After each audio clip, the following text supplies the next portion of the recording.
Magandang araw sa bawat isa. Purihin ang ating Diyos. Siya ay dakila, siya ay mabuti, siya ay tapat.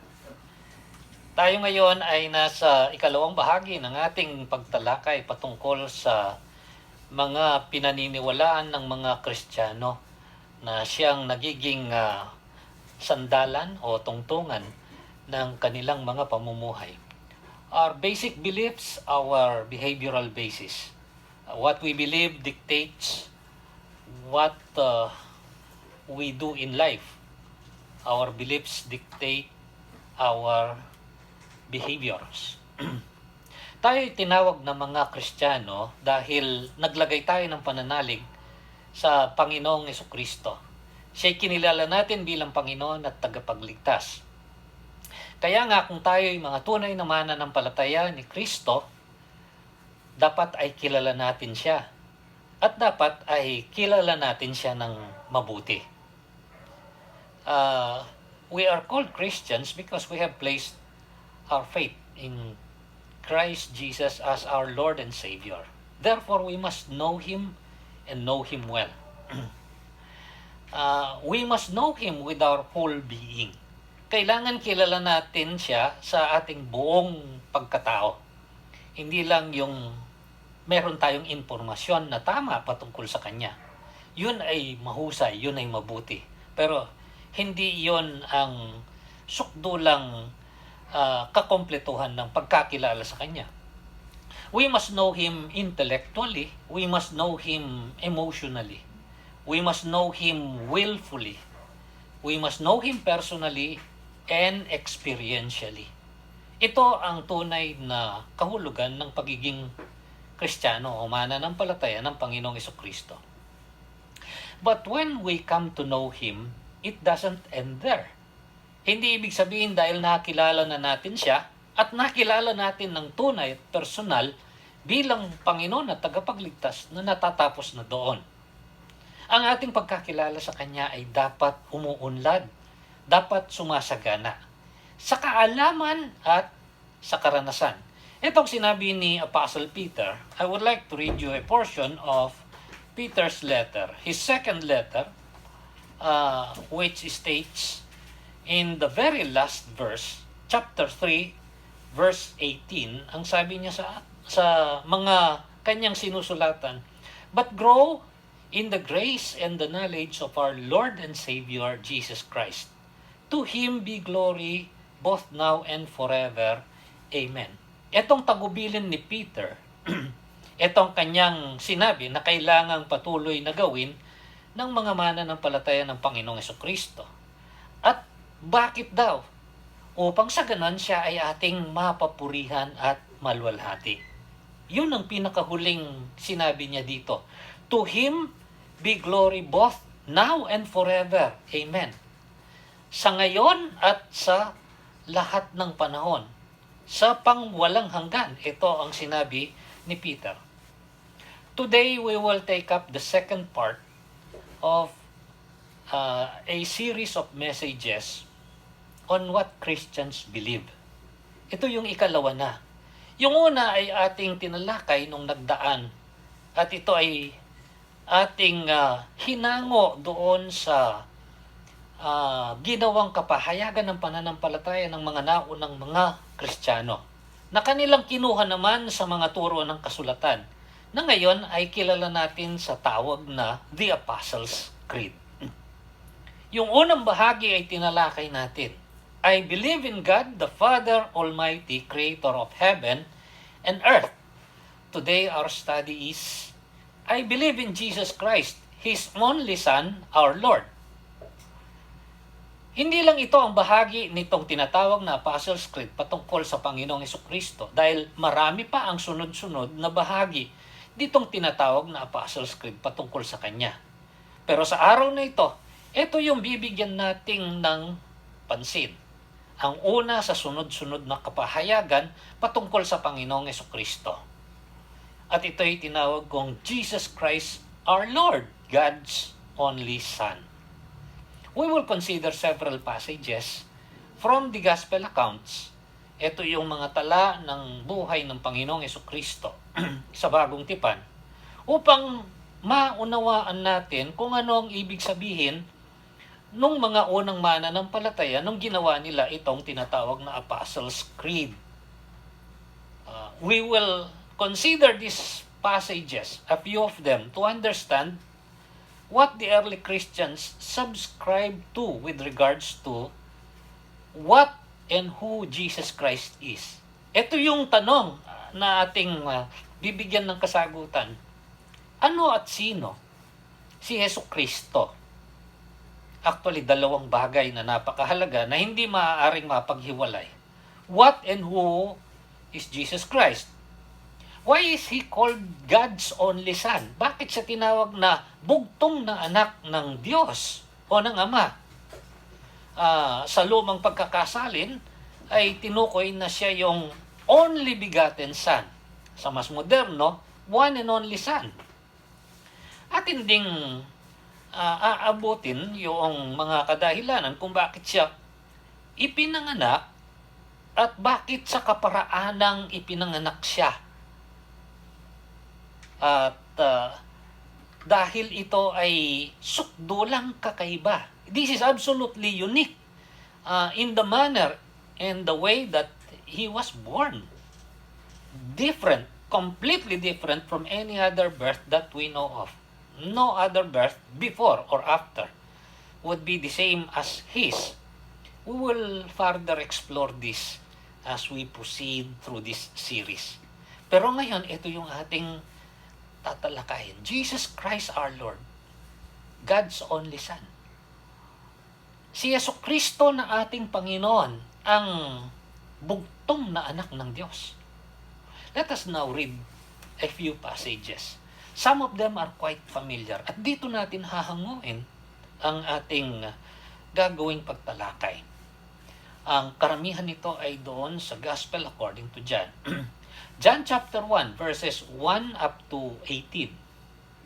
Ito ang sinasabi. In the beginning was the Word, and the Word was with God, and the Word was God. He was with God in the beginning. Through Him all things were made. Without Him nothing was made that has been made. Pansinin ninyo na yung ginamit natin noong nagdaan, nung ating pag-aralan ang patungkol sa Diyos, Ama na sukdulang makapangyarihan, ay patungkol sa paglalang. At ito'y tinutukoy din dito. In Him was life, and the life was the light of men. The light shines in darkness, but the darkness has not understood it. There came a man who was sent from God. His name was John. He came as a witness to testify concerning that light, so that through him all men might believe. He himself was not the light. He came only as a witness to the light. The true light that gives light to every man was coming into the world. He was in the world, and though the world was made through him, the world did not recognize him. He came to that which was his own, but his own did not receive him. Yet, to all who believed him, to those who believed in his name, he gave the right to become children of God. Children born not of natural descent, nor of human decision or a husband's will, but born of God. The Word became flesh and made His dwelling among us. We have seen His glory, the glory of the one and only who came from the Father, full of grace and truth. John testifies concerning Him. He cries out, saying, "This is He whom I said, He who comes after me has surpassed me, because He was before me." From the fullness of His grace, we have all received one blessing after another. The law was given through Moses. Grace and truth came through Jesus Christ. No one has ever seen God, but God, the one and only, who is at the Father's side, has made Him known. No one has ever seen God, but God's, the one and only, who is at the Father's side, has made Him known. Ngayon tingnan natin, Noong dumating ang Panginoong Hesukristo at kinatagpo niya ang isang taong nagngangalang Nicodemo, ito yung nangyari sa kanilang pag-uusap. Dito sa John chapter 3, ito naman ang ating babasahin. Ito ay magmula sa verse 1 hanggang sa verse 18 din. Napakahalaga na ating tunghayan itong mga bahaging ito ng buo upang sa ganon maunawaan natin ang ating pag-uusapan. What and who Jesus Christ is. Now there was a man of the Pharisees named Nicodemus, a member of the Jewish ruling council. He came to Jesus at night and said, Rabbi, we know you are a teacher who has come from God. For no one could perform the miraculous signs you are doing if God were not with him. In reply, Jesus replied, I tell you the truth. No one can see the kingdom of God unless he is born again. How can a man be born when he is old? Nicodemus asked. Surely he cannot enter the second time in his mother's womb to be born. Hindi alam ni Nicodemo yung kahulugan nung sinabi ng Panginoon. Jesus answered, I tell you the truth. No one can enter the kingdom of God unless he is born of water and the Spirit. Flesh gives birth to flesh, but the Spirit gives birth to spirit. You should not be surprised at my saying, you must be born again. The wind blows wherever it pleases. You hear its sound, but you cannot tell where it comes from or where it is going. So it is with everyone born of the Spirit.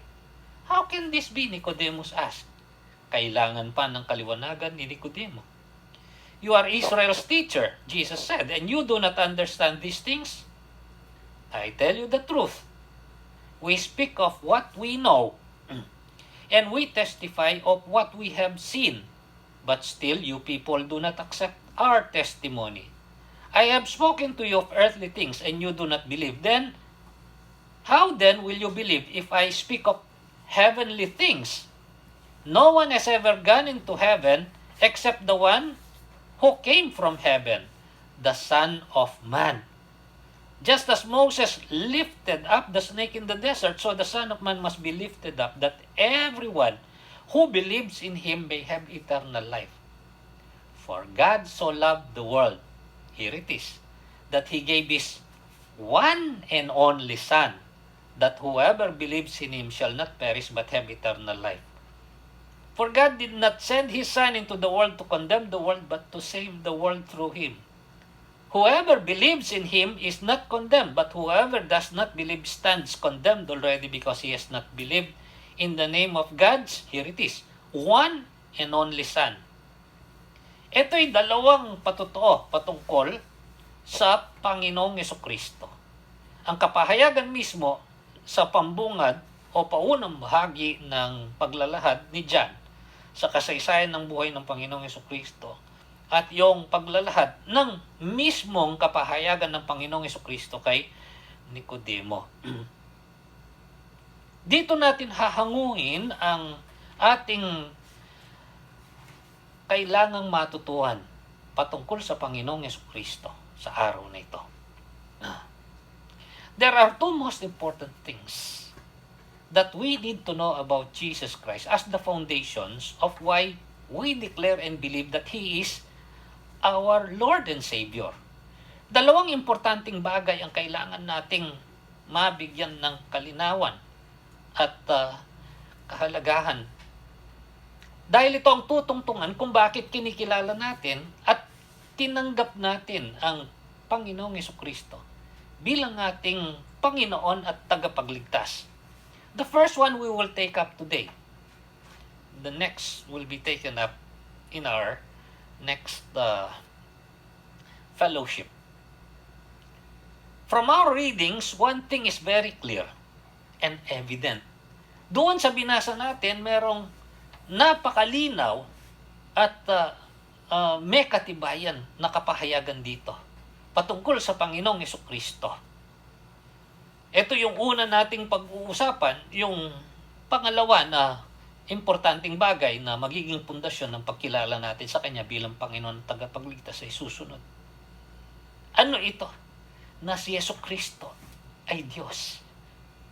This is the first most important thing that we have to know. From our readings, one thing is very clear. In John chapter 1 and John chapter 3, Jesus Christ is divine. He is God.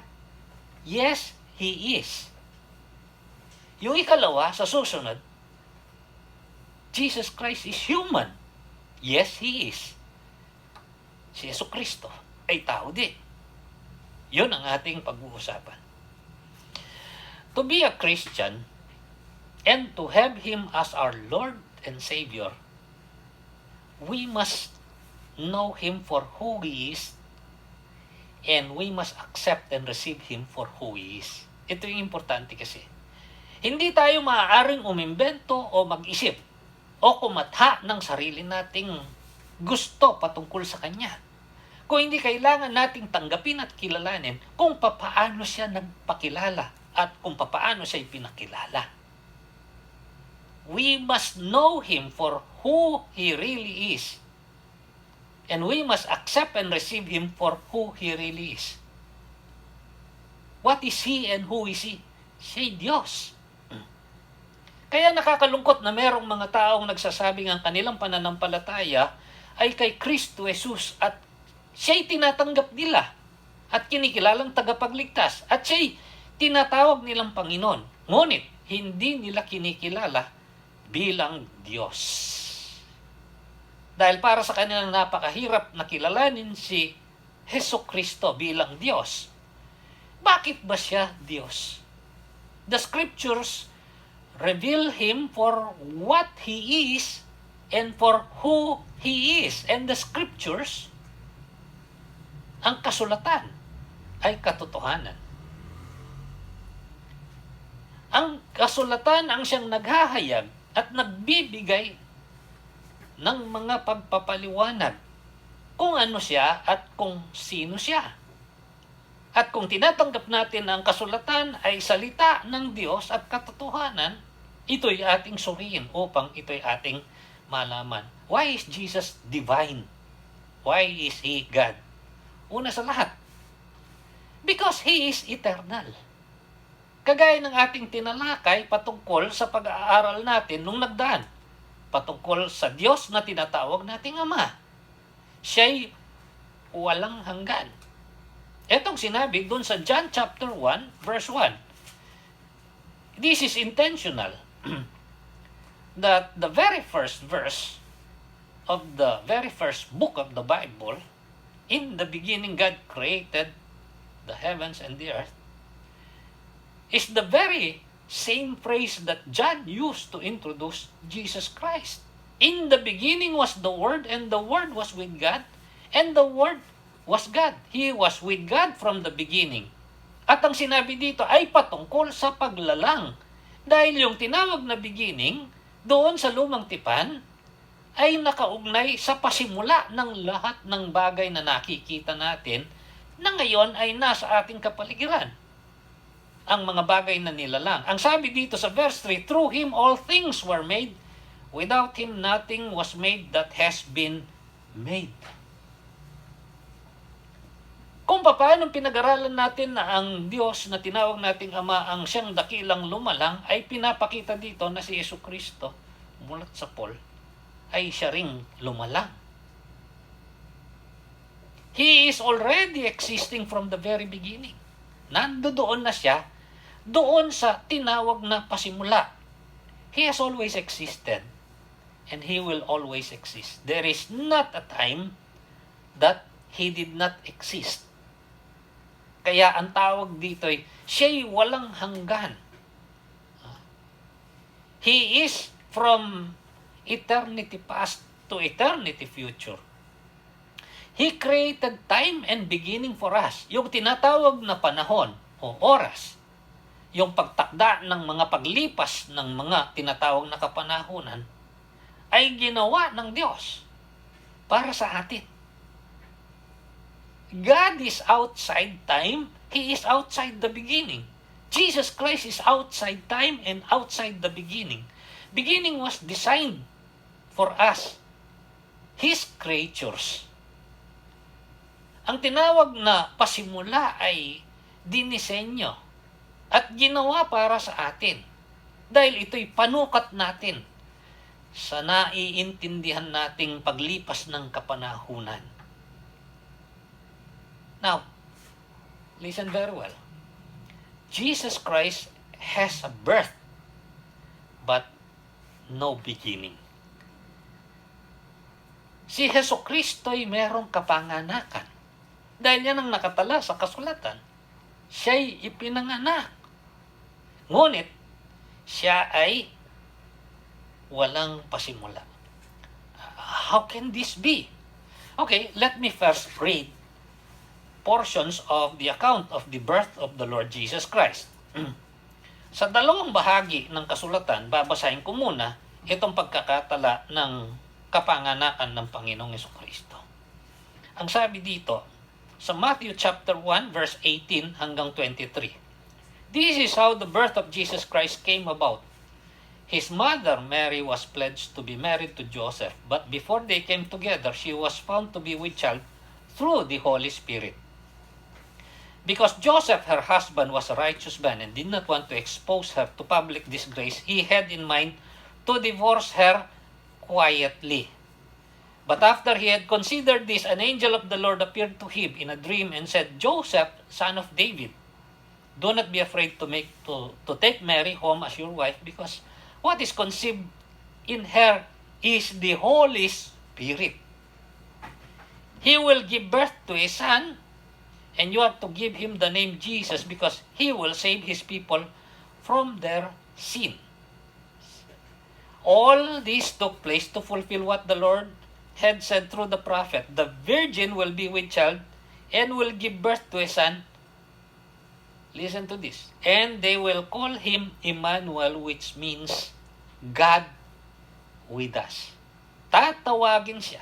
Bibigyan siya ng pangalang Jesus dahil ililigtas niya ang kanyang bayan sa kanilang mga kasalanan. Ngunit, siya ay tatawaging Emmanuel. Ang ibig sabihin, kasama natin ang Diyos. Now, let us take another look at the other account. In the Gospel according to Luke, dito sa chapter 1, verse 26 to 35, ito ang sinabi naman ng pagkakatala ayon kay Lucas. In the 6th month, ang tinutukoy dito sa ika-6 na buwan ay pagkatapos ng kwento patungkol dun sa mahimalang pagbubuntis ni Elizabeth na asawa ni Zacarias. Pagbubuntis niya para kay Juan Bautista. Pagkatapos ng 6 na buwan na kanyang pagbubuntis, itong ibig sabihin, Luke chapter 1 verse 26, in the 6th month, God sent an angel Gabriel to Nazareth, a town in Galilee, to a virgin pledged to be married to a man named Joseph, a descendant of David. The virgin's name was Mary. The angel went to her and said, Greetings, you who are highly favored. The Lord is with you. Mary was greatly troubled at his words and wondered what kind of greeting this might be. But the angel said to her, Do not be afraid. Mary, you have found favor with God. You will be with child and give birth to a son. And you will give him the name Jesus. He will be great and will be called the Son of the Most High. Anak ng kataas-taasan. The Lord God will give him the throne of his father David, and he will reign over the house of Jacob forever. His kingdom will never end. How will this be? Mary asked the angel, since I am a virgin. The angel answered, The Holy Spirit will come upon you, and the power of the Most High will overshadow you. So the Holy One to be born will be called the Son of God.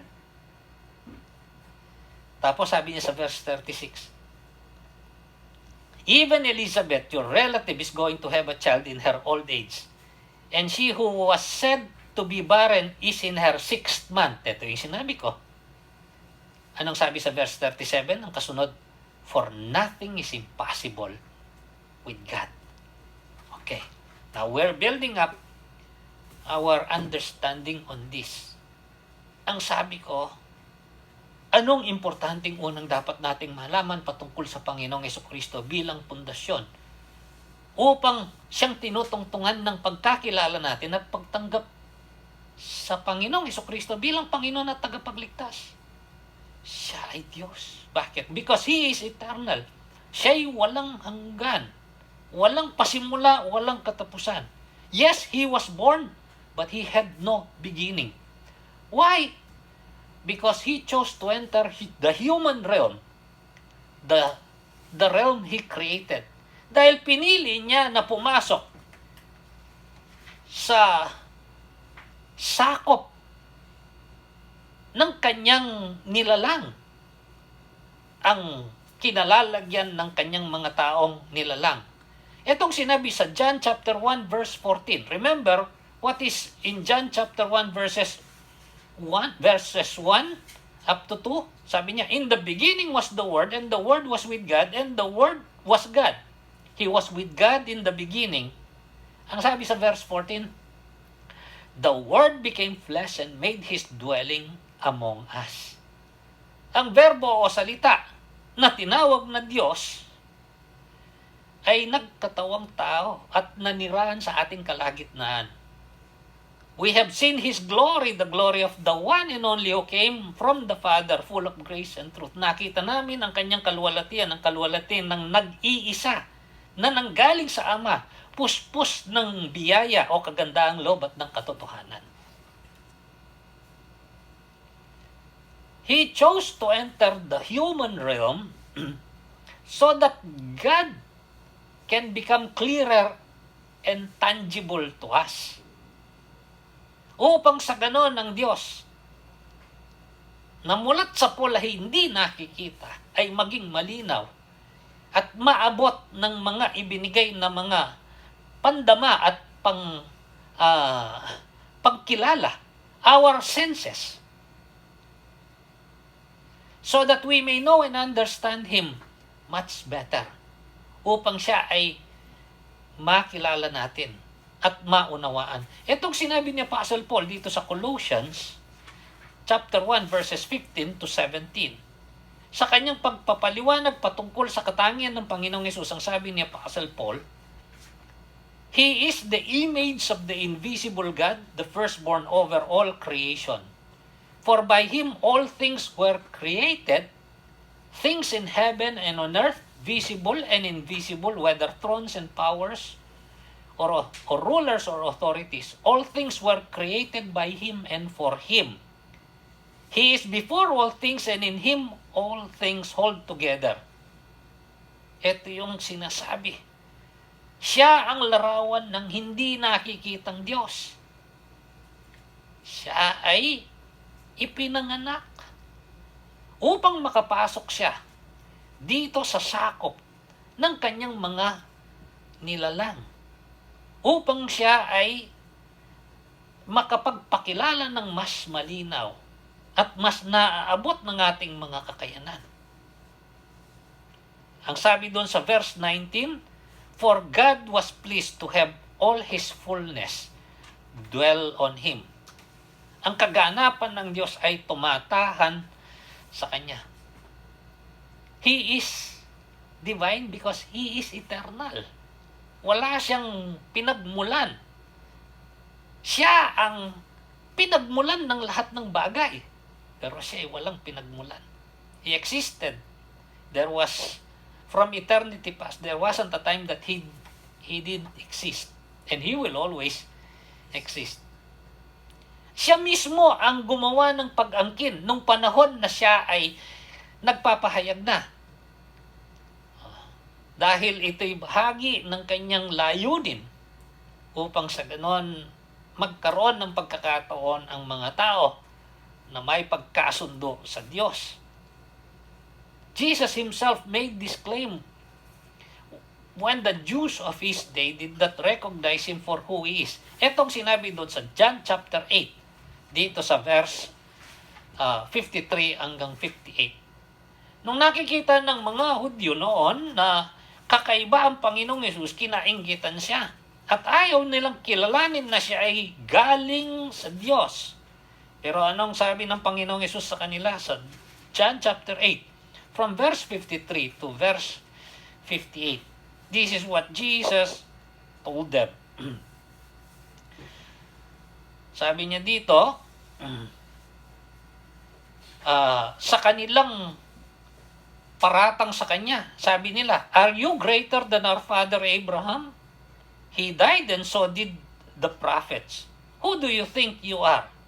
Dahil doon sa kapahayagan ng Panginoong Yesus, sinasabi nila, sa mga kapahayagan mong yan, nakahihigit ka ba sa aming amang si Abraham? Na kanilang hinahangaan na pinagmulan ng pangako ng Diyos. Siya'y namatay, ganun din ang mga propeta.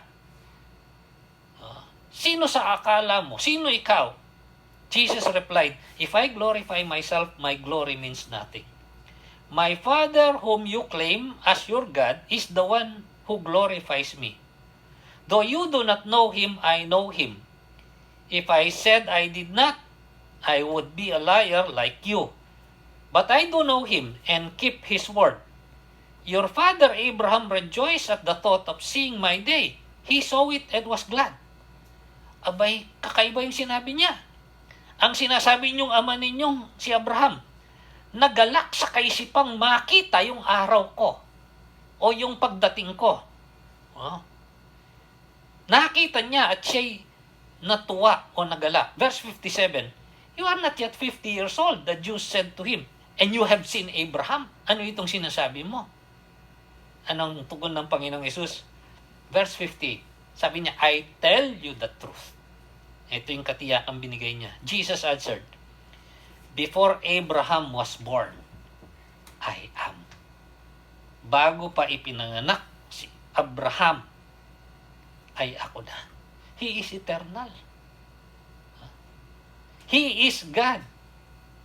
Hindi lang siya ang nag-angkin nito. Ito'y pinatunayan ng isa sa mga lingkod ng Diyos na inatasan upang ipamalita ang pagdating ng Panginoong Jesucristo. Walang iba kundi si John the Baptist. Doon sa binasa natin ay nakita natin na ang pagkalihi at pagkapanganak ni John the Baptist ay isang himala ng Diyos sa pamamagitan ng paglalagay ng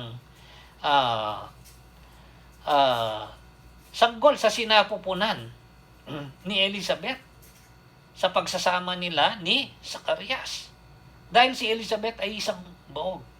At ang sabi, si Elizabeth ay nasa ika-6 na buwan na nang magtagpo sila ni Maria. Sila'y magpinsan. Kaya nga, tumalon yung nasa sinapupunan ni Elizabeth nung dumating si Maria bilang palatandaan na kanyang napagwari na nasa sinapupunan. Ang pagdating nung nasa sinapupunan ni Maria. What is the point here? Look at Luke chapter 1 verse 36 to 37. Ito ang sinabi doon sa bahaging ito ng kasulatan. When Elizabeth, sabi niya, "Even Elizabeth, your relative is going to have a child in her old age. And she who was said to be barren is in her 6th month, for nothing is impossible with God." Ang nilinaw kay Maria na si Elizabeth ay nagbuntis dahil sa kapangyarihan ng Diyos. Kahit siya'y buog, dahil walang imposible sa Diyos. At tingnan natin ang patotoo ngayon ni Juan Bautista or John the Baptist nung siya ay tawagin na ng Diyos upang ipaghanda ang pagdating ng Panginoong Jesucristo. John chapter 1 from verse 24 to verse 30. Ito ang sinasabi nung siya ay gumagawa na ng pagbabautismo. Sabi niya dito, verse 24, "Now some Pharisees had been sent, questioned him," dahil sa ginagawa ni John the Baptist. "Why do you baptize if you are not the Christ, nor Elijah, nor the prophet?" Sino ka ba? Bakit dumating ka at ikaw ay nagbabautismo?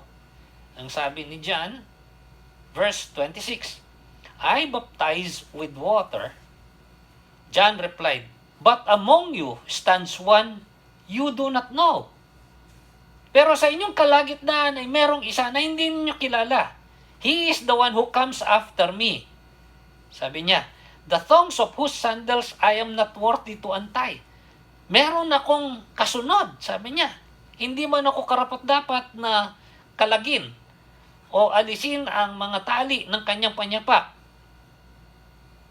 Verse 28, sabi, "This all happened at Bethany, on the other side of the Jordan, where John was baptizing." Verse 29, "The next day, John saw Jesus coming toward him and said, 'Look, the Lamb of God who takes away the sin of the world. This is the one I meant when I said, a man who comes after me has surpassed me because he was before me.'" Pansinin ninyo, ang napaka-detalyadong sinabi ni John the Baptist. Sabi niya, tingnan nyo, itong kordero ng Diyos na mag-aalis ng kasalanan ng sangkatauhan. Sabi niya, ito yung sinabi ko sa inyo na darating pagkatapos ko, na hihigit sa akin dahil siya'y nauna pa sa akin. John the Baptist is older than Jesus Christ biologically by 6 months. 6 months. But he said, "This is the one, the man who comes after me, who has surpassed me because he was before me." Anong ibig sabihin? Dahil mulat sa Paul, ang Jesucristo ito'y nabubuhay na. He is eternal. Jesus Christ is divine. He is God. He is eternal. He has no beginning and no end. Kaya sa huling aklat ng kasulatan ay ipinahayag sa kanyang mensahe sa mga kapulungang mananampalataya nung kapanahunan ni John na binigyan ng kapahayagan. Etong sinabi sa Revelation chapter 1 verse 17 to 18 sa mensahe ng Panginoong Jesucristo. Ang sabi ni John, "When I saw him, I fell at his feet as though dead. Then he placed his right hand on me and said, 'Do not be afraid. I am the first and the last. I am the living one. I was dead, and behold, I am alive forever and ever. I hold the keys of death and Hades." Ito si Jesucristo na namatay at nabuhay na maguli. Ngayon nagpapahayag kay John at sinabing, "Ako ang pasimula at akong katapusan. I am the first and the last. I am the Alpha and the Omega. I am the beginning and the end." Ako yung nabubuhay. Ako yung namatay, pero ngayon, buhay at mabubuhay ng pangwalang hanggan. He is eternal. That is why He is divine. What else? Why is Jesus divine? Not only that He is eternal, He is from heaven. Siya'y galing sa langit. Etong sinabi niya doon sa John chapter 3, nung kausapin niya si Nicodemus. Sa verse 10 hanggang verse 13, sabi niya, ang sinasabi namin ay katotohanan. Pero hindi mo maintindihan. At ang sabi niya dito, I will read again, "You are Israel's teacher," said Jesus, "and you do not understand these things. I tell you the truth, we speak of what we know." Ang sinasabi namin ay yung alam namin. You may have been wondering even in the previous message. And now, there is a frequency of the use of the plural pronoun we. We testify of what we have seen, but still you people do not accept our testimony. Kayong mga tao ay hindi tumatanggap ng aming patotoo. We will get into that in a little while. I have spoken to you of earthly things and you do not believe. How will you believe if I speak of heavenly things? Verse 13, bakit? No one has ever gone into heaven except the one who came from heaven, the Son of Man. Ito yung pinanggalingan. Kaya nga, He was born, but He had no beginning. He is eternal. Because He came from heaven and He entered the human realm. Yes, He was born in Bethlehem. He lived here on earth for a while. But His eternal abode or dwelling is heaven. Ang kanyang tunay na tahanan at tirahan ay ang kalangitan. Kaya nga nung siya ay namatay at nabuhay na maguli, siya'y bumalik doon sa kanyang pinanggalingan, doon sa kalangitan. Ito ang kadahilanan kung bakit kanyang sinabing, I am the way, the truth, and the life. No one comes to the Father except through me. Because He is the only way to heaven. He is the only way to the Father because He came from heaven. Yun ang sinabi niya dun sa John chapter 14, dun sa verses 1 to 6, bilang isang pangako at katiyakan sa kanyang mga alagad, bilang paghahanda sa kanila, sa kanyang napipintong pagbalik doon sa kanyang pinanggalingan. Do not let your hearts be troubled. Trust in God. Trust also in me. Why? Because He is God. In my Father's house are many rooms. If it were not so, I would have told you. I am going there to prepare a place for you. And if I go and prepare a place for you, I will come back and take you to be with me, and you also may be where I am. You know the way to the place where I am going. Thomas said to Him, Lord, we don't know where you are going, so how can we know the way? Jesus answered, I am the way, the truth, and the life. No one comes to the Father except through me. Jesus is divine. First, because He is eternal. No beginning and no end. Secondly, because He is from heaven. He is different from us. But He chose to become like one of us. What else? Why is Jesus divine? Ito yon. Dahil doon sa Apostles' Creed, sabi, I believe in God the Father Almighty, Creator of heaven and earth, and in Jesus Christ, His only Son, our Lord. He is divine because He is the only Son of God, whom we call the Father. Dahil Siya ang natatangi, bugtong na anak ng Diyos na tinatawag nating Ama.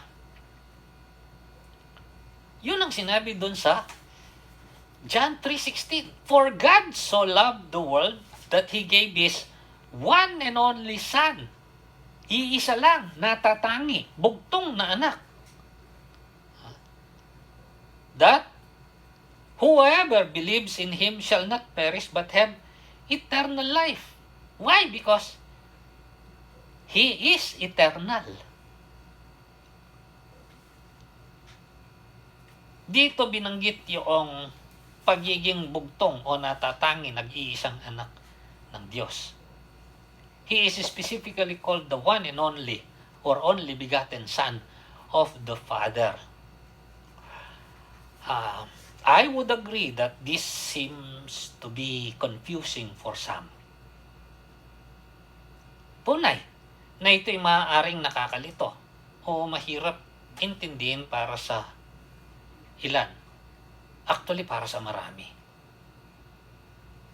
Yes, it will remain confusing if God did not reveal this to us in His Word. Ito'y mananatili at magiging nakalilito kung hindi lang ipinahayag ng Diyos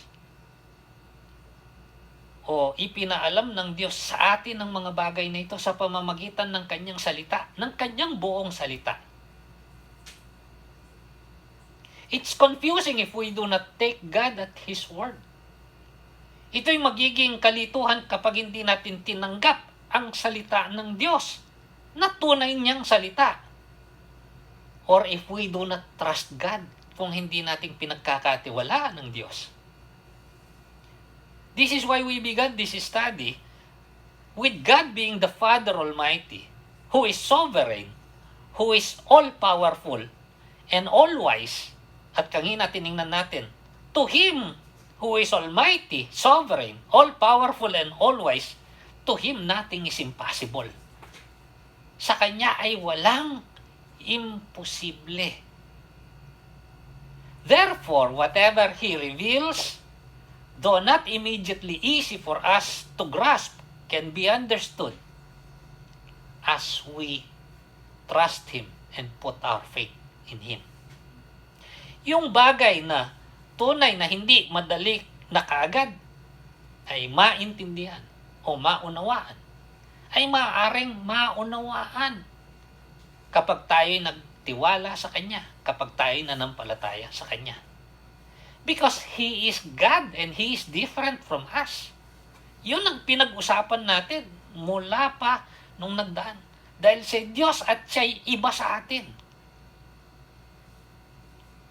Ang tangi lang sigurong masasabi nating pagkakahawig ay nung sabihin niyang, ngayon ay ating lalangin ang tao sa ating wangis. Let us make man in our image. Sino itong atin na ito at natin? Walang iba kung hindi ang Ama at ang Anak. Lalangin natin ang tao sa ating wangis. This may help us because people may not understand the way that God thinks and the way that He works. In Isaiah, ito ang sinabi ng Diyos sa pamamagitan ng propeta. Dito sa chapter 55, verses 8 hanggang 11. Dahil kung minsan hindi maintindihan ng tao kaparaanan ng Diyos. At dahil hindi niya maintindihan, ito'y kanyang tinatanggihan. Pero anong sabi ng Diyos? Sa Isaiah chapter 55 from verse 8, ang sabi niya, for my thoughts are not your thoughts, neither are your ways my ways, declares the Lord. Iba kasi ang Diyos sa atin. As the heavens are higher than the earth, so are my ways higher than your ways, and my thoughts than your thoughts. Etong sabi ng Diyos. Again, this would only be confusing if God has not revealed this in His Word. And it will remain confusing if we do not put our trust and confidence in Him, that He speaks truth. Because He is God and He is different from us. He is eternal. He is from heaven. He is the only Son of the Father. Let me try to further clarify. This means He is one with the Father, the same being but different person. Importanteng maunawaan natin itong dalawang salitang ito, being and person. Paano natin makikita ito? Sa John chapter 1 verse 14, ang sabi, and the Word became flesh and made His dwelling among us. Siya ay nagkatawang tao at nakipanirahan sa kalagitnaan natin. Being, let me make this clear, is what He is. Kung ano siya. Pag ginamit natin yung being. The Father and the Son are the same being. He is a divine being. Okay? That is what being is. Diyos. But, different person. Being is what He is. Person is who He is. Magkaiba yun. Pag ginamit natin yung being, ito yung kung ano siya, Diyos. Pero kapag ginamit natin ng person, kung sino siya. Jesus Christ is the Son. And God is the Father. Ito yung ating gawan ng papakita ng pagkakaiba sa atin. Let us make a contrast. In contrast with us, He is a divine being. Kung ano siya, divine. What are we? We are human beings. Kung ano tayo? Tao. Tinatawag na human. Again, being is what He is. He is divine. He is God. Person is who He is. Jesus Christ is the Son. God the Father is the same being. Divine being. Kapareho kung ano. Diyos. But different person. Magkaiba kung sino. Ama at anak. Let's see it another way. What am I? What is my being? I am a human being. Ano ako? Tao. What are you? You are a human being. We are the same in that respect. Human beings. We are human beings. But, who am I? Sino ako? I am Emil David. A person. Who are you? Your name may be Peter, maybe Paul, maybe Mary, maybe Lian. You are another person, a different person. We are the same in being, human beings. You are human, I am human. But in person, we are different. I am this person, Emil David, and you are that person. In being, the Father and the Son are the same, divine being. In person, they are different, Father and Son. Jesus Christ is divine because He is the only Son of the Father. You and I are the same being, human. You and I are different persons. I am Emil, and you are whatever your name, whatever your identity is.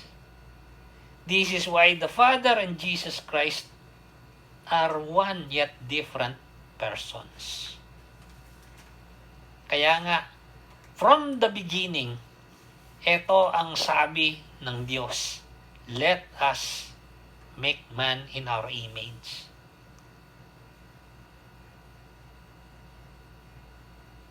Let us make man in our likeness. Pahiraman natin sila ng bahagi ng ating katangian. And remember, Jesus made this claim. In John chapter 10, verse 30 to 33, this is what Jesus Christ claimed when He was speaking to those Jews who are not sold out as to how He is presenting Himself. Ang sabi sa John chapter 10, dito sa verse 30 hanggang sa verse 33, my Father who has given them to me is greater than all. No one can snatch them out of the Father's hand. Sabi niya sa verse 30, I and the Father are one. Ako at ang Ama ay isa. The same being, divine being. Different person. Again, the Jews picked up stones to stone Him. But Jesus said, I have shown you great miracles from the Father. For which of these do you stone me? Sa dinami-dami ng aking ginawang mga himala, anong himalang ginawa ko kung bakit niyo ako babatuhin? They were trying to kill Him. Here is their answer. We are not stoning you for any of this. Hindi dahil sa iyong mga ginawang himala, replied the Jews, but for blasphemy, because you, a mere man, claim to be God. They understood very well what he was talking about, but they would not accept what he was telling them.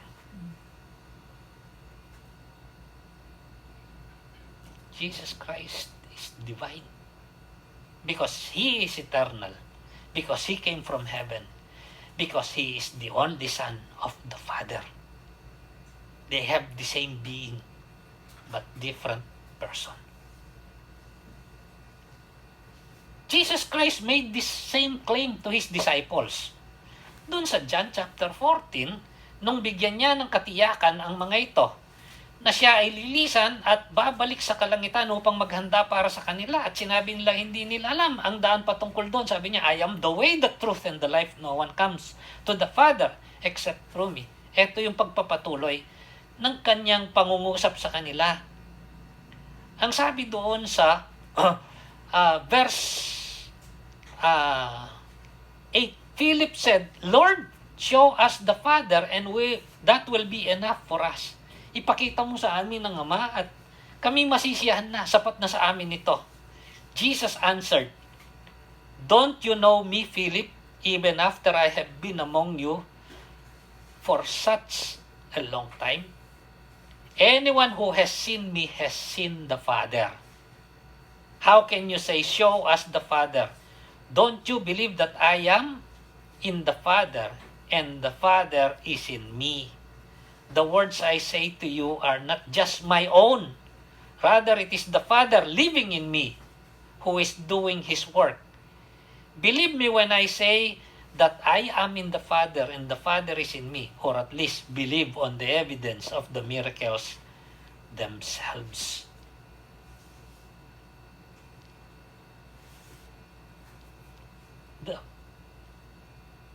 The Lord Jesus Christ is divine. He is God. He is eternal. He is from heaven. He is the only Son of God, the Father. It takes faith to believe and accept this. But when you have that faith, you will find peace. You will find joy. You will find satisfaction. You will find security. For God so loved the world that He gave His one and only Son, His only begotten Son, that whoever believes in Him shall not perish but have eternal life. Believe in Him as what? Believe in Him as the God who became man. Believe in Him as the one who died for our sins, because man cannot pay for his sins, but God paid for man's sins. John 14:6 says, I am the way, the truth, and the life. No one comes to the Father except through me, because He is divine. Si Thomas na tinatawag na nagdududa, the doubter, upon his realization, ano yung kanyang isinigaw? Sabi niya doon sa John chapter 20, verse 28, upon his realization that really Jesus Christ rose from the dead, ang sabi niya, Thomas said to Him, My Lord and my God, aking Panginoon at aking Diyos. Siya ba'y sinaway ng Panginoon? Hindi. Siya ba'y nabigla lang? Hindi. Ito'y isang tiyak na kapahayagan. Napasigaw siya dahil napawi ang kanyang pagdududa. Then Jesus told him, Because you have seen me, you have believed. Blessed are those who have not seen, yet have believed. Dahil nakita mo ako, ikaw ay nananalig. Mapalad silang hindi ako nakita, ngunit sila'y nananalig. Sa dinami-dami ng taong nabuhay na nabubuhay at mabubuhay pa, wala nang pinakamapalad pa kundi tayong mga Kristiyano. Ang mananampalataya ni Kristo Jesus na kumilala sa Kanya bilang Panginoon at tagapagligtas, na kinalala siya na Diyos na nagkatawang tao upang iligtas tayong taong hindi kayang iligtas ang ating mga sarili. I believe in Jesus Christ, His only Son, our Lord. What then? Then upon realization, if He is divine, eternal, from heaven, the only Son of the Father who came to save us, then we should praise Him. We should thank Him. We should worship Him. We should serve Him. That is what being Christian is all about. Siya ay ating papurihan, siya ay ating sambahin, siya ay ating paglingkuran, siya ay ating pasalamatan dahil iniligtas niya tayo. Galing sa kalangitan, siya ay bumaba dito sa lupa upang tayong kanyang nilalang ay kanyang iligtas sa ating mga kasalanan. At dahil siya Diyos, siya ay nabuhay na mamuli at bumalik sa kalangitan upang sa ganon tuparin ang lahat ng ipinangako na tayo dalhin doon sa kanyang kinalalagyan. Nawa ito'y makapagpatibay sa ating pananampalataya. Nawa sa mga gustong kumilala sa Kanya, huwag niyong kilalanin siya bilang tagapagligtas at Panginoon kung hindi niyo matanggap na siya Diyos na nagkatawang tao. Palagi nating sinasabing sa Diyos ay walang imposible. Ito yung katotohanan. Dahil siya ang Diyos. Walang imposible sa Kanya. Huwag nating ilarawan ng Diyos sa ating mga sarili. Ang Diyos ay Diyos. Siya'y kakaiba sa atin. Ito ay isang alam kong pinagtatalunan ng iba na hindi matanggap ng marami na merong iisang Diyos. Ngunit merong tatlong persona. Pero yan ang ipinapahayag ng kasulatan. And if we cannot believe and accept who He really is, then I don't know if that indeed is believing Him as Lord and Savior. Hindi ito pagpili lang ng gusto nating paniwalaan at tanggapin patungkol sa Kanya. Kung hindi kailangan paniwalaan natin at tanggapin kung sino siya talaga. He is divine. He is eternal. No beginning and no end. He is different from us. He is from heaven. We are here because He created us. But He came to us. And He is the only Son of the Father. He is one with the Father. And He has saved us.